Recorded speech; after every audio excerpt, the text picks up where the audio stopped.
Hello po mga kababayan. Live ako, si Sir Paul, busy dahil nandito po kita sa behind the scene. Ito po ang behind the scene, should I say, ng aming ikalawang episode ng Myong Stories. Yan. Ang airing po nito ay sa March 11 pa. Yan. So, of course, nandito si Abody, busy. Ito po ang behind the scene ng aming inagawang shooting. Meron kami set up na isang main camera 2. Ito ang magiging main camera 1. Yan, dyan ako. Yan ang nakatutok sa akin na camera. Ito naman sa amin naman itong guest na si Ma'am...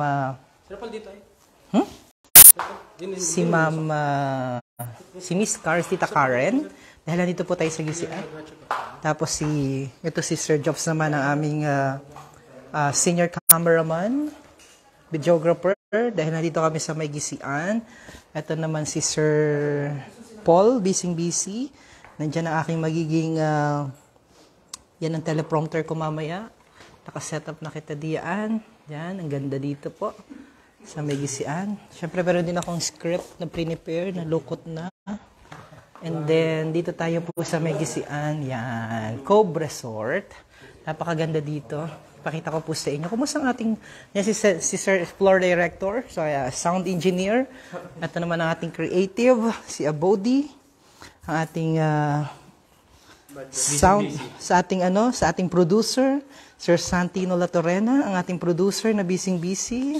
And si Sir Emma na ating senior camera, main camera 2. Yan. And behind the scenes, si DJ San nandyan sa labas. Of course, ito si... Are we live? Yeah, we're live. Of course, ito ang ating assistant. Ito ang ating production head. Ay, pinailawan na ang GCN Cove Resort, of course. Napakaganda dito. Bumalik po tayo sa ikalawang pagkakataon dito sa may GCN. And then ito, shout out. Ano pangalan po nga ninyo? Hi, Rema. Shout out sa aking mga kapatid. Yeah, naka-live ka tayo. Dito kita mamaya. So, mamaya after na ating coverage, maliligo po kita dito ulit. Hello! Ito, bati ka muna. Yan, naka-live ako para behind the scene. Yan. So, ang ganda na dito. Sana, ang ganda nito. Ito po talaga, I would say, the best talagang mag-stay dito sa area na ito, dito sa Mahogany Villa. Mahogany? Ito? Family Villa? Ito, Family Villa, napakaganda po dyan. The best talaga. Pero mamaya, inaayos na. Dahil meron silang mga bisita mamaya. Surprise visit daw ito. Inanunsyo ko, lagot ako. Natakot. Ayan, so doon po kita naka-check-in ngayon. Courtesy of our dear Tita Karen. Guys, pwede na kayong kumuha ng creative. Nakailaw na, Si Sir Santino Latorena, ang ating producer. Yan.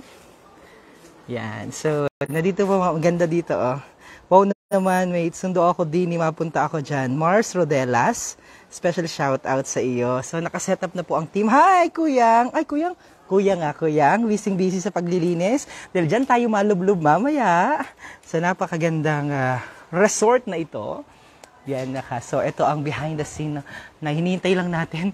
Uy, ba't may daladala ka ng ganyan? Pasok kita sa ating set. Oh, yes, we're live. Wow, Adrian Rosales, ang galang. Adrian, tingnan mo naman. Tingnan mo naman ang Hi, and of course, kasama natin si Miss Ana Maria Arcilia, ang ating senior correspondent. Yan, si busy. Ang ganda dito, guys. Grabe talaga, promise.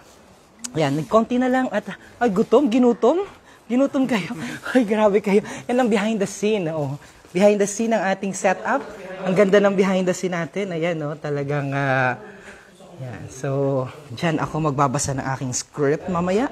Kumusta ang audio natin dahil nakalapel ako ngayon?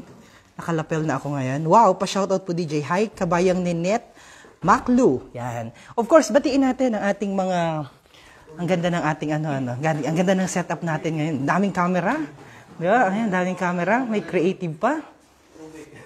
Yan, kanya-kanya ng tutok ng camera na yan. Of course, batiin natin ang lahat ng mga Batiin ko muna, ganda ng ilaw. Lightsman, of course, ang lightsman natin. By the way, batiin muna natin ang ating mga kasama dito sa Gisian Cove Resort.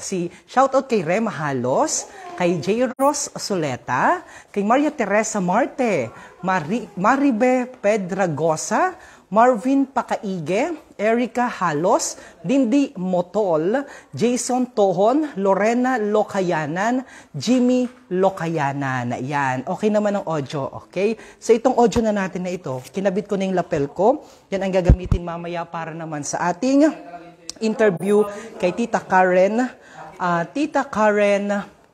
Anong tawag dito? Tita Karen Motol. So ito po ang second episode na.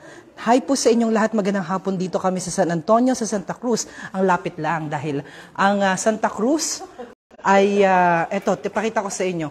Uy, alis na dyan. Ito, yan, di ba? Enjoy yung mga batang yan namaya. Santa Cruz na yan, kasi ito po kabayan ay Hakupan na. Yan. Hakupan na yan. Watching from South Korea, kabayang Ninette Kim, Maricar Bailon. Hi, pabati sa mga taga-Kaigangan, Buena Vista. Hello, hello, hello. Hello kay Ube. Yan. Hello kay Ube. And of course, ang aming director, Direk. Yan, gumagana na rin si Direk. Talaga. Yan, so, medyo naghihintay lang.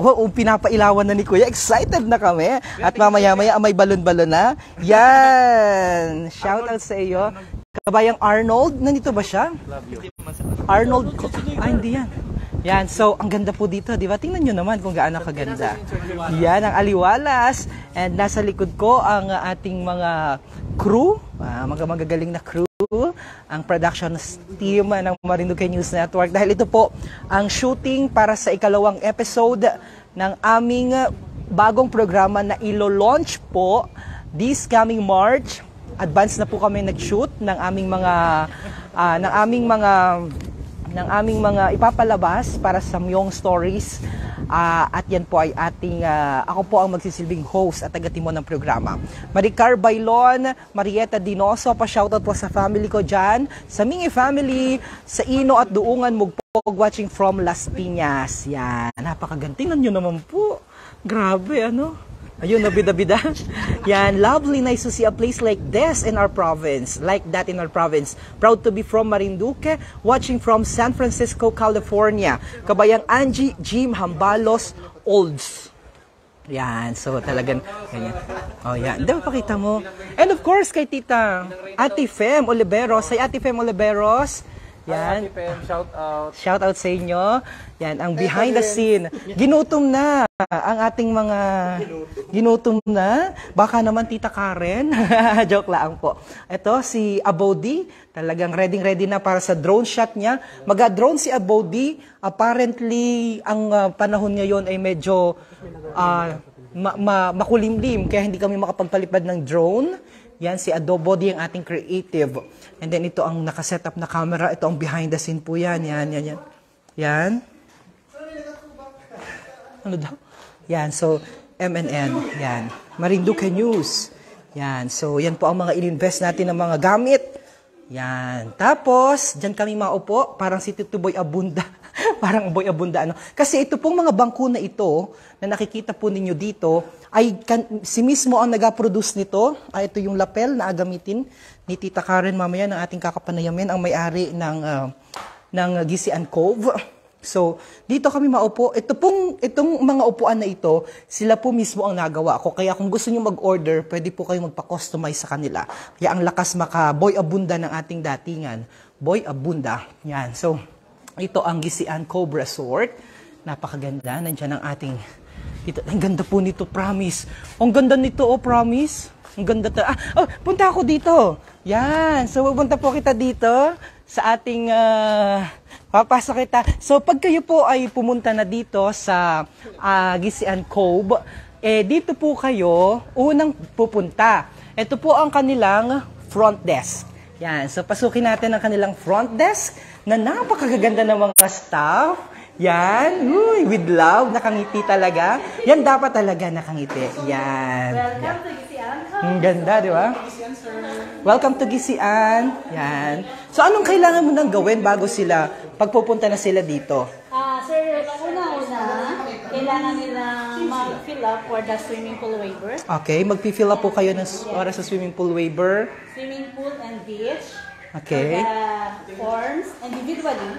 But if you have the registration form also.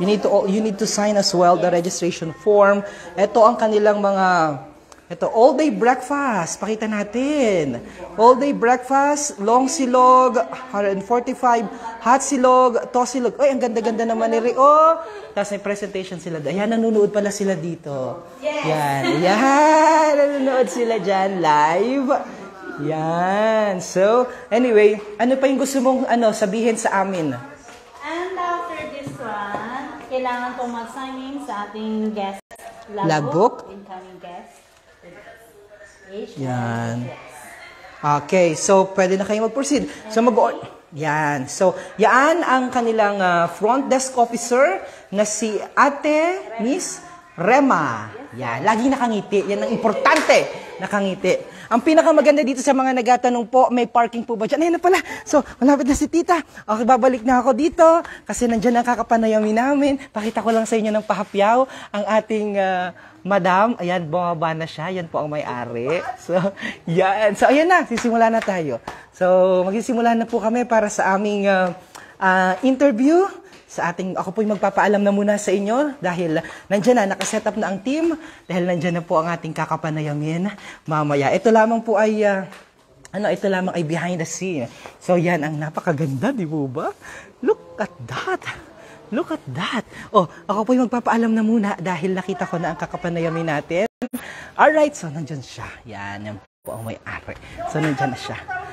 It's okay lang po. So, mga kababayan, ako po ay pansamantala na magpapaalam. By the way, may nagpa-picture po sa atin kanina dahil tayo ay nakilala kanina. Yung kanyang anak ay nagtatrabaho sa Soko, pero nakalimutan kong kunin yung kanyang pangalan. Pasensya na po kung hindi kayo ma-shoutout. Hayaan nyo po at i-comment. Babawi po ako sa inyo pag nakita ko po kayo sa baba. Alright? So, sa mga kababayan po natin na nagtatanong muna, ito po yung mga price list ng mga pagkain. All-day breakfast, long silog, hot silog, extra rice plain, etc. Combo meals. Yan. Pero ito talagang favorite ko sa lahat. Napakaganda po ng kanilang family villa yan. So, but meron diyang laging puno po yan.